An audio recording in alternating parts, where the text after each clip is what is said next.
ಓಂ ಶ್ರೀ ಗುರುಭ್ಯೋ ನಮಃ. ಹರಿ ಓಂ. ಸಿದ್ಧಲಕ್ಷ್ಮೀರ್ಮೋಕ್ಷಲಕ್ಷ್ಮೀ ಜಯಲಕ್ಷ್ಮೀ ಸರಸ್ವತಿ ಶ್ರೀಲಕ್ಷ್ಮೀ ವರಲಕ್ಷ್ಮೀಶ್ಚ ಪ್ರಸನ್ನಾ ಮಮ ಸರ್ವದಾ. ಆ ಮಹಾಲಕ್ಷ್ಮಿಯನ್ನು ಭಕ್ತಿಯಿಂದ ಸ್ಮರಣೆ ಮಾಡ್ತಾ, ಪ್ರಿಯ ಪ್ರೇಕ್ಷಕ ಮಿತ್ರರೇ, ದೇವತಾ ದರ್ಶನ ಹೇಳುವಂಥ ಯೂಟ್ಯೂಬ್ ಚಾನಲ್ಗೆ ತಮ್ಮೆಲ್ಲರಿಗೂ ಕೂಡ ಸ್ವಾಗತ. ಆತ್ಮೀಯರೇ, ವಿಶೇಷವಾಗಿ 2025ನೇ ಇಸ್ವಿಯಲ್ಲಿ ವರಮಹಾಲಕ್ಷ್ಮಿ ಹಬ್ಬ, ಈ ಹಬ್ಬವನ್ನು ಹೇಗೆ ಆಚರಣೆ ಮಾಡಬೇಕು, ಮತ್ತು ಯಾವ ದಿವಸ ಆಚರಣೆ ಮಾಡಬೇಕು, ಮತ್ತು ಯಾವ ಲಗ್ನ ಶುಭವಾದಂಥ ಲಗ್ನ ಇದೆ, ಮತ್ತು ಈ ಲಕ್ಷ್ಮಿಯ ಆರಾಧನೆಯಿಂದ ನಮಗೆ ಯಾವ್ಯಾವ ರೀತಿಯಾದಂಥ ಹೆಚ್ಚಿನದಾದಂಥ ಅನುಕೂಲತೆಗಳನ್ನು ನಾವು ಪಡೆಯುವಂತಹ ಸಾಧ್ಯತೆ ಇದೆ ಎಂಬುದನ್ನು ಬಹಳ ಮುಖ್ಯವಾಗಿ ಗಮನಿಸೋಣ. ಬಹಳ ಜನರಲ್ಲಿ ಗೊಂದಲ ಇದೆ. ಹಾಗಾಗಿ ಇಂತಹ ಆ ಗೊಂದಲ ನಿವೃತ್ತಿಯಾಗಲಿ ಹೇಳುವಂಥ ಉದ್ದೇಶದಿಂದನೇ ಈ ವಿಡಿಯೋ ಮಾಡ್ತಾ ಇದ್ದೇನೆ. ನೋಡಿ, ಶ್ರಾವಣ ಮಾಸ ಹೇಳುವಂಥದ್ದು ಜುಲೈ 25ನೇ ತಾರೀಕಿಗೆ ಶುಕ್ರವಾರಕ್ಕೆ ಶ್ರಾವಣ ಮಾಸ ಆರಂಭ ಆಗುತ್ತೆ. ಹಾಗೆ ಆಗಸ್ಟ್ 23ನೇ ತಾರೀಕಿಗೆ ಶ್ರಾವಣ ಮಾಸ ಸಮಾಪ್ತಿಯಾಗತ್ತೆ, ಮುಗಿಯುತ್ತೆ. ನಮ್ಮಲ್ಲಿ ರೂಢಿಯೋ ಅಥವಾ ಕೆಲವು ಜನ ಆಚರಣೆ ಮಾಡ್ಕೊಂಬಂದಿರೋದು ಗೊತ್ತಿಲ್ಲ. ಶ್ರಾವಣ ಮಾಸದ 2ನೇ ಶುಕ್ರವಾರ ಸ್ವಾಭಾವಿಕವಾಗಿ ವರಮಹಾಲಕ್ಷ್ಮಿಯನ್ನು ಹಬ್ಬ ಮಾಡಿಕೊಂಡು ಆಚರಣೆ ಮಾಡ್ತಾ ಬರ್ತಾ ಇರ್ತೇವೆ. ಆದರೆ ಈ ಸಲ 1ನೇ ತಾರೀಕಿಗೆ ಮಾಡಬೇಕು, ಆಗಸ್ಟ್ 1ಕ್ಕೆ, ಅಥವಾ ಆಗಸ್ಟ್ 8ನೇ ತಾರೀಕಿಗೆ ಈ ವರಮಹಾಲಕ್ಷ್ಮಿ ಹಬ್ಬವನ್ನು ಮಾಡಬೇಕು ಹೇಳುವಂತಹ ಬಹಳ ದ್ವಂದ್ವವಾದಂತಹ ನಿಲುವನ್ನು ಬಹಳ ಜನ ಕೇಳ್ತಾ ಇದ್ದಾರೆ. ಹಾಗಾಗಿ ಇದನ್ನು ಶಾಸ್ತ್ರೀಯವಾದಂತಹ ವಿಚಾರದಿಂದ ಸರಿಯಾದಂತಹ ಕ್ರಮದಲ್ಲಿ ತಿಳ್ಕೊಳ್ಳೋಣ ಹೇಳುವಂತಹ ಒಂದು ಪುಟ್ಟದಾದಂಥ ಒಂದು ಪ್ರಯತ್ನ. ಯಾಕಂದರೆ ಪ್ರತಿಯೊಂದು ವ್ರತಕ್ಕೂ ಕೂಡ, ಪ್ರತಿಯೊಂದು ಹಬ್ಬ ಹರಿದಿನಕ್ಕೂ ಕೂಡ ಅನೇಕ ಪುರಾಣಗಳಲ್ಲಿ, ಧರ್ಮಶಾಸ್ತ್ರ ಗ್ರಂಥಗಳಲ್ಲಿ ಹೀಗೆ ಎಲ್ಲವೂ ಕೂಡ ನಮಗೆ ಆಧಾರ ಸಿಗ್ತಾ ಹೋಗ್ತದೆ. ಹಾಗಾಗಿ ಇಂತಹ ವಿಷಯಗಳನ್ನು ಇಟ್ಟುಕೊಂಡು ಈ ದಿವಸ ನಾವು ವಿಡಿಯೋ ಮಾಡ್ತಾ ಇದ್ದೇವೆ. ಸಹೃದಯ ಪ್ರಿಯ ಪ್ರೇಕ್ಷಕ ಮಿತ್ರರೇ, ವಿಶೇಷವಾಗಿ ನಮಗೆ ಶ್ರಾವಣ ಮಾಸ ಹೇಳುವಂಥದ್ದು 25ಕ್ಕೆ ಆರಂಭ ಆಗೋಗ್ತದೆ. ಅದು ಮೊದಲನೇ ಶುಕ್ರವಾರ ನಮಗೆ. ಹಾಗೆ ಈ ಸಲ ನಮಗೆ ಬಹಳ ಮುಖ್ಯವಾಗಿ 5 ಶುಕ್ರವಾರಗಳು ಬರುತ್ತೆ. ಸಾಮಾನ್ಯವಾಗಿ 4 ಶುಕ್ರವಾರಗಳು ಯಾವಾಗೂ ಕೂಡ ಬರ್ತಾ ಇರ್ತದೆ. ಆದರೆ ಈ ಸಲ 5 ಶುಕ್ರವಾರಗಳಿಂದ ಈ ಶ್ರಾವಣ ಮಾಸ ಹೇಳುವಂಥದ್ದು ತುಂಬಿಕೊಂಡಿದೆ. ಬಹಳ ಮುಖ್ಯವಾಗಿ ನೋಡಿ, ಕೌಮುದಿ ಗ್ರಂಥ ಮತ್ತು ಭವಿಷ್ಯ ಪುರಾಣದಲ್ಲಿ ಇದರ ಬಗ್ಗೆ ಬಹಳ ಮುಖ್ಯವಾಗಿ ಹೇಳ್ತಾರೆ. ಹಾಗಾಗಿ ಶುಕ್ಲೇ ಶ್ರಾವಣಿಕೆ ಮಾಸೆ ಪೂರ್ಣಿಮೋಪಾಂತ್ಯ ಭಾರ್ಗವೇ ಎಂಬುದಾಗಿ ಹೇಳಿದ್ದಾರೆ. ಅಂದರೆ ವರಲಕ್ಷ್ಮಿಯ ವ್ರತಂ ಕಾರ್ಯಂ ಎಂಬುದಾಗಿ ಹೇಳಿದ್ದಾರೆ. ವರಮಹಾಲಕ್ಷ್ಮಿ ವ್ರತವನ್ನು ಅಂದರೆ ಶುಕ್ಲೇ ಶ್ರಾವಣಿಕೆ ಮಾಸೆ, ಶುಕ್ಲ ಪಕ್ಷದ ಶ್ರಾವಣ ಮಾಸದಲ್ಲಿ ಪೂರ್ಣಿಮೋಪಾಂತ್ಯ ಅಂದರೆ ಹುಣ್ಣಿಮೆ ಹತ್ತಿರ ಇರಬೇಕು. ಭಾರ್ಗವ ಅಂದರೆ, ಭಾರ್ಗವ ಅಂತಂದರೆ ಶುಕ್ರವಾರ ಎಂಬುದಾಗಿ ಕರೀತಾರೆ. ಭಾರ್ಗವ ವಾಸರೆ ಅಂದರೆ ಶುಕ್ರವಾರಕ್ಕೆ, ಹುಣ್ಣಿಮೆ ಹತ್ತಿರ ಇರುವಂತಹ ಶುಕ್ರವಾರದಲ್ಲಿ ವರಮಹಾಲಕ್ಷ್ಮಿಯ ವ್ರತಂ ಕಾರ್ಯಂ ಎಂಬುದಾಗಿ ಹೇಳಿದ್ದಾರೆ. ಅಂದರೆ ವರಮಹಾಲಕ್ಷ್ಮಿ ವ್ರತವನ್ನು ಇಂತಹ ದಿವಸ ನಾವು ಮಾಡಬೇಕು ಎಂಬುದಾಗಿ ಹೇಳಿದ್ದಾರೆ. ಹಾಗಾಗಿ ನಮಗೆ ಗ್ರಂಥಗಳ ಪ್ರಕಾರವಾಗಿ ನಮಗೆ ಹುಣ್ಣಿಮೆ ಸಿಗುವಂತಹದ್ದು ಶನಿವಾರ ದಿವಸ 9ನೇ ತಾರೀಕಿಗೆ ಹುಣ್ಣಿಮೆ ಸಿಗುತ್ತೆ. ಯಾವ ಹುಣ್ಣಿಮೆ ಯಾವ್ಯಾವ ನಕ್ಷತ್ರಕ್ಕೆ ಬರುತ್ತೋ ಆ ನಕ್ಷತ್ರಕ್ಕೆ, ಶ್ರವಣ ನಕ್ಷತ್ರಕ್ಕೆ ಬಂದರೆ ಶ್ರಾವಣ ಮಾಸ ಅಂಥೇಳಿ, ಹಾಗೆ ಅಶ್ವಿನಿ ನಕ್ಷತ್ರಕ್ಕೆ ಹುಣ್ಣಿಮೆ ಬಂದರೆ ಆಶ್ವೀಜ ಮಾಸ ಎಂಬುದಾಗೆಲ್ಲ ಅನೇಕ ಜ್ಯೋತಿಷ್ಯ ಗ್ರಂಥಗಳಲ್ಲೆಲ್ಲ ಹೇಳಿದ್ದಾರೆ. ಹಾಗಿದ್ದಾಗೂ ಕೂಡ ಇದು ಶ್ರಾವಣ ಮಾಸ ಹೇಳುವಂಥದ್ದು ಸ್ಪಷ್ಟವಾದಂತಹ ತಿರುವು.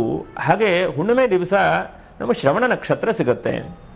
ಹುಣ್ಣಿಮೆಯ ಹಿಂದೆ ಚತುರ್ದಶಿ ದಿವಸ 8ನೇ ತಾರೀಕು, ಅಂದರೆ ನಮ್ಮ ವಾರಗಳ ಪ್ರಕಾರವಾಗಿ 3ನೇ ವಾರ ಏನೋ ಬರುತ್ತೆ.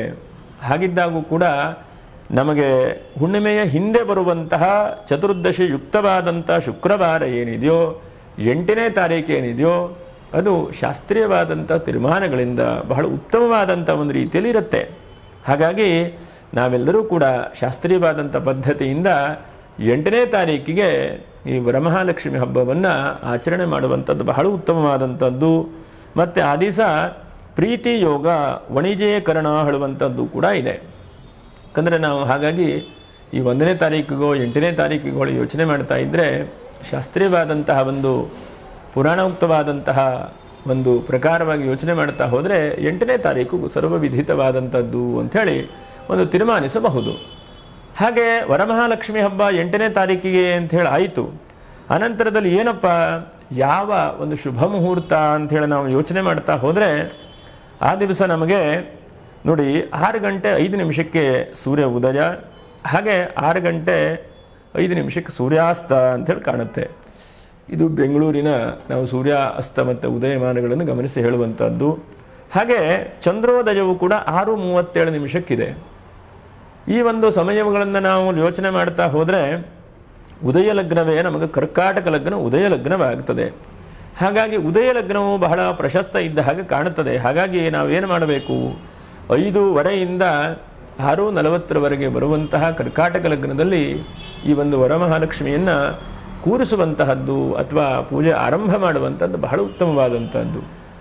ಯಾಕಂದರೆ ಆದಷ್ಟು ಸೂರ್ಯ ಉದಯಮಾನಗಳಲ್ಲಿ ಉದಯ ಲಗ್ನಗಳು ಬಹಳ ಪ್ರಶಸ್ತ. ಮತ್ತು ಕರ್ಕಲಗ್ನವು ಕೂಡ ಚಂದ್ರನ ಲಗ್ನ ಎಂಬುದಾಗೂ ಕೂಡ ಹೇಳುತ್ತೇವೆ.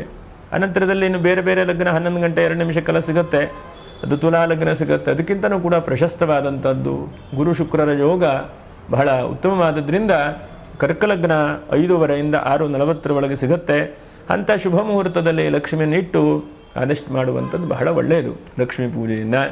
ಹಾಗೆ ಅನಂತರ ಇನ್ನೊಂದು ಬಹಳ ಮುಖ್ಯವಾಗಿ ನಾವು ಗಮನಿಸುವಂಥದ್ದು ನೋಡಿ, ಅದೇ ದಿವಸ ಉತ್ತರಾಷಾಢ ನಕ್ಷತ್ರ 2 ಗಂಟೆ 51 ನಿಮಿಷಕ್ಕೆ ಮುಗಿದು ಈ ಪ್ರದೋಷ ಕಾಲ ಅಂತಲೇ ಹೇಳ್ತೇವಲ್ಲ, ಗೋಧೂಳಿ ಲಗ್ನ, ಲಕ್ಷ್ಮೀ ಪೂಜೆಗೆ ಗೋಧೂಳಿ ಲಗ್ನವೂ ಕೂಡ ಪರಮ ಪವಿತ್ರವಾದದ್ದು ಎಂಬುದಾಗಿ ಗ್ರಂಥಗಳಲ್ಲಿ ಹೇಳ್ತಾರೆ.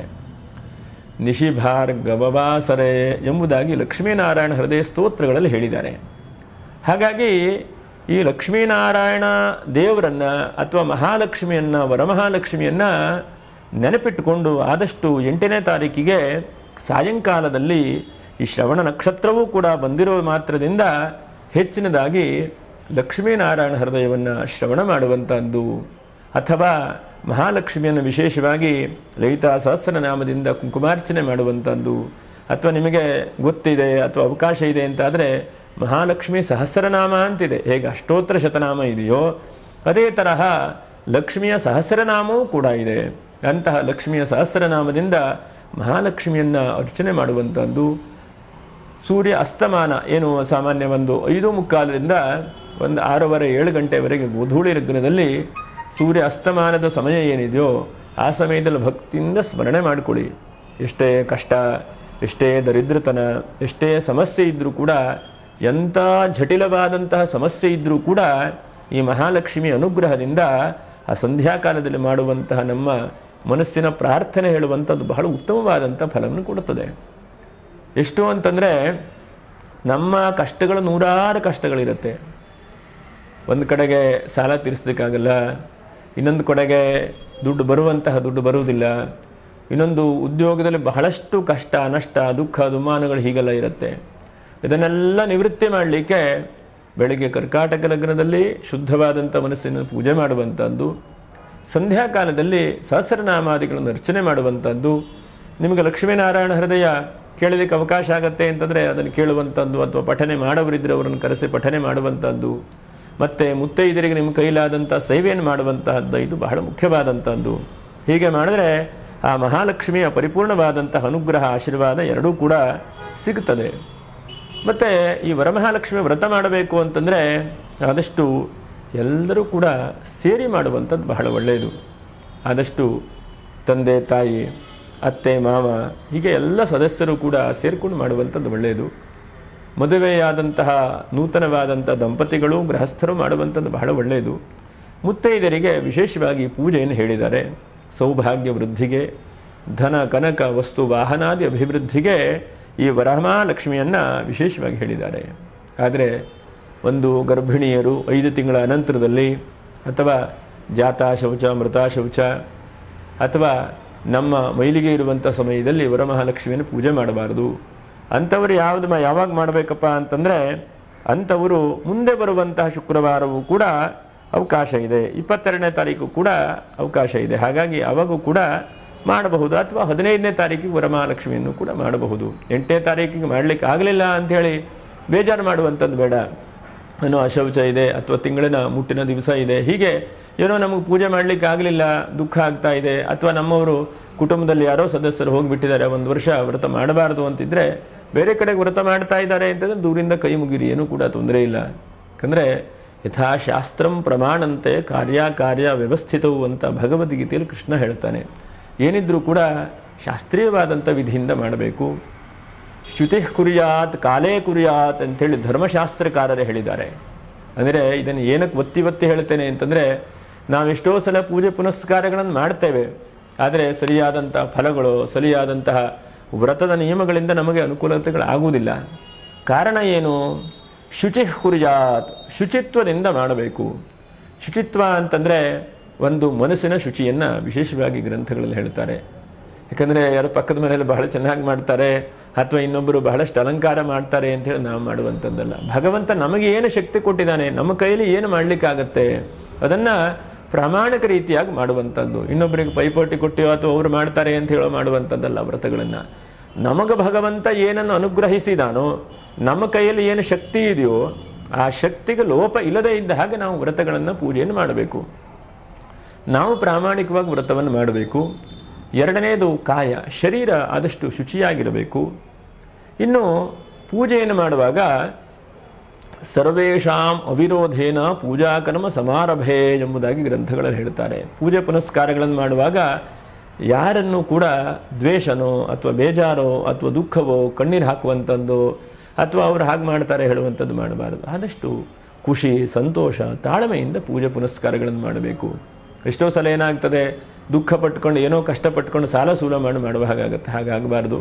ಆ ಭಗವಂತನಿಗೆ ನಮ್ಮ ಕೈಯಲ್ಲಿ ಏನು ಸಾಧ್ಯವಾಗುತ್ತೋ ಅದನ್ನು ಪೂಜೆ ಮಾಡಿದ್ರೂ ಕೂಡ ಭಗವಂತನು ಸಂತೃಪ್ತಿಯನ್ನು ಹೊಂದುತ್ತಾನೆ. ಲಕ್ಷ್ಮೀನಾರಾಯಣ ದೇವರು ಈ ವರಮಹಾಲಕ್ಷ್ಮಿ ನಮಗೆ ಅನುಗ್ರಹವನ್ನು ಮಾಡ್ತಾಳೆ. ನಮಗೇನಂತಂದರೆ ಎಷ್ಟೋ ಸಲ ಏನಾಗುತ್ತೆ, ಅವರಿವ್ರಿಗೆ ಕಾಣಲಿಕ್ಕೋಸ್ಕರ ಮಾಡ್ತೇವೆ, ಯಾರು ಕಾಣಲಿಕ್ಕೋಸ್ಕರವಾಗೂ ಮಾಡುವಂಥದ್ದು ಒಳ್ಳೆಯದಲ್ಲ.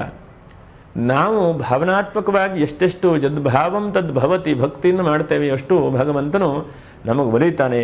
ಹಾಗಾಗಿ ಆದಷ್ಟು ವಾಚ, ಮಾತಿಂದನೂ ಕೂಡ ಶುಚಿತ್ವದಿಂದನೂ ಮಾಡಬೇಕು. ಹಾಗೆ ಕಾಯ, ವಾಚ, ಮನಸ ಈ ತ್ರಿಕರಣಗಳಿಂದ, ತ್ರಿಕರಣ ಶುದ್ಧಿಯಿಂದ ಮಾಡುವಂಥದ್ದು ಬಹಳ ಒಳ್ಳೆಯದು ಅಂತೇಳಿ ಹೇಳ್ತೇನೆ. ಹಾಗೆ ಅನಂತರದಲ್ಲಿ ಬಹಳ ಮುಖ್ಯವಾಗಿ ಗಮನಿಸುವಂಥದ್ದು, ಎಷ್ಟೋ ಜನ 1 ವರ್ಷ ಮಾಡಿದ್ದೇವೆ, 2 ವರ್ಷ ಮಾಡಲಿಕ್ಕಾಗಲಿಲ್ಲ, ಮುಂದೇನು ಮಾಡಬೇಕು ಅಂಥೇಳಿ ಯೋಚನೆ ಮಾಡ್ತಾರೆ. ಆದಷ್ಟು ಪೂಜೆಯನ್ನು ಮಾಡುವಂಥದ್ದು ಒಳ್ಳೆಯದು. 1 ವರ್ಷ ಆಗಲೇ ಇಲ್ಲ ಅಂಥೇಳಿ ಏನೋ ಅನಾಹುತವೋ ತೊಂದರೆ ಆಗುತ್ತೋ ಹೇಳುವಂಥದ್ದಲ್ಲ. ನಿಮ್ಮ ಪ್ರಾಜ್ಞರು, ಹಿರಿಯರು, ನಿಮ್ಮ ಕುಟುಂಬದವರು, ನಿಮ್ಮ ಅತ್ತೇನೋ ಅಥವಾ ಅವರ ಹಿಂದಿನವರು ನಡೆಸ್ಕೊಂಡು ಏನು ಬಂದಿದ್ದಾರೋ ಅದನ್ನು ಮಾಡುವಂಥದ್ದು ಬಹಳ ಒಳ್ಳೆಯದು. ಆಚಾರ ಪ್ರಥಮೋ ಧರ್ಮ ದ್ವಿತೀಯಸ್ತು ಧರ್ಮಶಾಸ್ತ್ರತಃ ಎಂಬುದಾಗಿ ಗ್ರಂಥಗಳಲ್ಲಿ ಹೇಳ್ತಾರೆ. ಆಚಾರವಾಗಿ ಏನೇನು ಅನೂಚಾನವಾಗಿ ನಮ್ಮನ್ನು ನಡ್ಕೊಂಬಂದಿದೆಯೋ ಅದನ್ನು ನಾವು ಪಾಲನೆ ಮಾಡ್ಕೊಂಡು ಹೋಗಬೇಕು ಹೇಳುವಂಥದ್ದು ಹಿರಿಯರ ಮಾತು, ಗ್ರಂಥಕರ್ತರ ಮಾತು. ಹಾಗಾಗಿ ಅದನ್ನು ನಾವು ಆದಷ್ಟು ಪಾಲನೆ ಮಾಡ್ತಾ ನೋಡ್ತಾ ಹೋದರೆ ನಮಗೆ ಹೆಚ್ಚಿನದಾದಂಥ ಶ್ರೇಯಸ್ಸಾಗುತ್ತೆ. ಎಲ್ಲರಿಗೂ ಗೊತ್ತಿದ್ದ ಹಾಗೆ 16 ರೀತಿಯಾದಂಥ ಉಪಚಾರಗಳನ್ನು ಮಾಡಿ ಆ ವರಮಹಾಲಕ್ಷ್ಮಿಯನ್ನು ವಿಶೇಷವಾಗಿ ಪೂಜೆ ಮಾಡ್ತಾರೆ. ಅದರಲ್ಲೂ ಕೂಡ ಸಾಧ್ಯವಾದ ಮಟ್ಟಿಗೆ ಸುಮಂಗಲಿಯರು ಆದಷ್ಟು ಕಾಲಿಗೆ ಗೆಜ್ಜೆ, ಹಣೆಗೆ ಸ್ವಲ್ಪ ದೊಡ್ಡದಾದಂಥ ಕುಂಕುಮವನ್ನು, ಮತ್ತು ಸುಮಂಗಲಿಯರು ಹೇಗಿರ್ತಾರೋ ಹಾಗೆ ಶುದ್ಧವಾದಂಥ ವಸ್ತ್ರಗಳನ್ನು ಧಾರಣೆ ಮಾಡಿ ಪೂಜೆ ಮಾಡುವಂಥದ್ದು ಬಹಳ ಉತ್ತಮವಾದದ್ದು ಅಂತೇಳಿ ಹೇಳ್ತೇನೆ. ಅರಿಶಿನ ಕುಂಕುಮಗಳನ್ನೆಲ್ಲ ಧಾರಣೆ ಮಾಡಿ ಮಾಡುವಂಥದ್ದು ಬಹಳ ಉತ್ತಮವಾದಂಥದ್ದು. ಹಾಗೆ ದೇವಿಗೂ ಕೂಡ ವಿಶೇಷವಾಗಿ ನಮ್ಮ ಪುರಾಣಗಳ ಪ್ರಕಾರವಾಗಿ ನೋಡಿ, ಕಮಲದ ಹೂವಿನ ಬಣ್ಣದ ಸೀರೆ ಬಹಳ ಉತ್ತಮವಾದಂಥದ್ದು. ಮತ್ತು ಶ್ವೇತ, ಬಿಳಿಯ ಸೀರೆಯೂ ಕೂಡ ಬಹಳ ಒಳ್ಳೆಯದು. ಮತ್ತು ಕೆಂಪು ಕೂಡ ಪರವಾಗಿಲ್ಲ ಎಂಬುದಾಗಿ ಹೇಳ್ತಾರೆ. ಆದಷ್ಟು ಶುದ್ಧವಾದಂಥ ಬಿಳಿಯೂ ಕೂಡ ಬಹಳ ಲಕ್ಷ್ಮಿಗೆ ಉತ್ತಮವಾದಂಥದ್ದು. ನೋಡಿ, ಇನ್ನೇನೋ ಅಲಂಕಾರ ಮಾಡ್ತೇವೆ, ಇನ್ನೇನೋ ಹಾಗೆ ಮಾಡ್ತೇವೆ, ಹೀಗೆ ಮಾಡ್ತೇವೆ ಅಂಥೇಳಿ ಪ್ಲಾಸ್ಟಿಕ್ಕನ್ನು ಅದನ್ನು ಇದನ್ನು ತಂದು ಹಾಕುವಂಥದ್ದು ಒಳ್ಳೆಯದಲ್ಲ. ಮತ್ತು ನಾವು ಆದಷ್ಟು ಶುದ್ಧವಾದಂತಹ ಪತ್ರಗಳನ್ನು, ಪುಷ್ಪಗಳನ್ನು ಪ್ರಾಮಾಣಿಕವಾದಂಥ ರೀತಿಯಲ್ಲಿ ಮಾಡಿದ್ರು ಸಾಕು. ಎಷ್ಟೊಂದು ದೊಡ್ಡ ಡೆಕೋರೇಷನ್ ಮಾಡುವಂಥದ್ದು, ಅನೇಕ ಪ್ಲಾಸ್ಟಿಕ್ಕನ್ನು, ಥರ್ಮಾಕೋಲನ್ನು ಅದನ್ನು ಇದನ್ನು ತಂದು ಅಲಂಕಾರ ಮಾಡುವಂಥದ್ದು ನಮ್ಮ ಮನಸ್ಸಿಗೆ ಖುಷಿ ಕೊಡಬಹುದೇ ಬಿಟ್ಟರೆ ಭಗವಂತನಿಗೆ ಪ್ಲಾಸ್ಟಿಕ್ ಹೂವಿಂದ ಏನೂ ಆಗಬೇಕಾದಿಲ್ಲ. ಶುದ್ಧವಾದಂಥ ಹೂವನ್ನು ಸ್ವಲ್ಪ ಹಾಕಿದ್ರೂ ಕೂಡ ಸಾಕಾಗತ್ತೆ. ಯಾಕಂದರೆ ಭಕ್ತಿಯು ಬಹಳ ಮುಖ್ಯವಾದದ್ದು ಅಂತೇಳಿ ಹೇಳ್ತೇನೆ. ಯಾಕಂದರೆ ಬಹಳ ಮಂದಿಯನ್ನು ಕರೆದು ತುಂಬ ಊರಿಗೆ ಪ್ರಚಾರ ಮಾಡಿ ಇನ್ನೊಬ್ಬರಿಗೆ ತೋರಿಸಬೇಕು ಹೇಳುವಂಥದ್ದಲ್ಲ. ನಾವು ಭಕ್ತಿಯಿಂದ, ಭಾವನೆಯಿಂದ 1 ವರ್ಷಕ್ಕೊಮ್ಮೆಯಾದರೂ ಕೂಡ ನಮಗೆ ಭಗವಂತ ಏನೇನು ಕೊಟ್ಟಿದ್ದಾನೋ, ಕೇವಲ ಲಕ್ಷ್ಮಿ ಅಂತಂದರೆ ದುಡ್ಡು, ಬಂಗಾರ ಅಥವಾ ನಮಗೆ ಕಾಣುವಂತಹ ಕಲಶವೋ ಲಕ್ಷ್ಮಿ ಹೇಳುವಂಥದ್ದಲ್ಲ. ಇವತ್ತಿನ ದಿವಸ ಭಗವಂತನು ನಮಗೆ ಆರೋಗ್ಯ ಕೊಟ್ಟಿದ್ದಾನೆ ಅಂತಾದರೆ ಅದು ಬಹಳ ದೊಡ್ಡದಾದಂತಹ ಸಂಪತ್ತು ಲಕ್ಷ್ಮಿ. ಹಾಗಾಗಿ ಅಂತಹ ಎಲ್ಲ ಲಕ್ಷ್ಮಿಯೂ ಕೂಡ ನಮಗೆ ಒಲಿಬೇಕು ಅಂತಂದರೆ ಭಕ್ತಿಯುಕ್ತವಾದಂಥ ಮನಸ್ಸು ಬಹಳ ಮುಖ್ಯವಾದಂಥದ್ದು. ಯಾಕಂದರೆ ನಮ್ಮ ಮನಸ್ಸೇ ಭಕ್ತಿ ಇಲ್ಲ, ನಮ್ಮ ಮನಸ್ಸೇ ಕಲ್ಮಶವಾಗಿದೆ ಅಂತಂದರೆ ನಮಗೆ ಯಾವ ಸಂಪತ್ತು ಕೂಡ ಬರುವುದಿಲ್ಲ. ಸಂಪತ್ತು ಬರಬೇಕು ಅಂತಂದರೆ ಶುಚಿತ್ವವಾಗಿರಬೇಕು. ಹಾಗೆ ಶುಚಿ ಕುರಿಯಾತ್ ಕಾಲೇ ಕುರಿಯಾತ್ ಎಂಬುದಾಗಿ ಹೇಳಿದೆ. ಹಾಗೆ ಯಾವ ಕಾಲದಲ್ಲಿ ಮಾಡಬೇಕು ಹೇಳುವಂಥದ್ದು ಬಹಳ ಮುಖ್ಯವಾದಂಥದ್ದು. ಹಾಗಾಗಿ ನಾನು ಶಾಸ್ತ್ರೀಯವಾದಂಥ ಪದ್ಧತಿಯಿಂದ ತಿಳಿಸ್ಕೊಡುವಂಥ ಒಂದು ಪ್ರಯತ್ನ ಮಾಡ್ತಾ ಇದ್ದೇನೆ.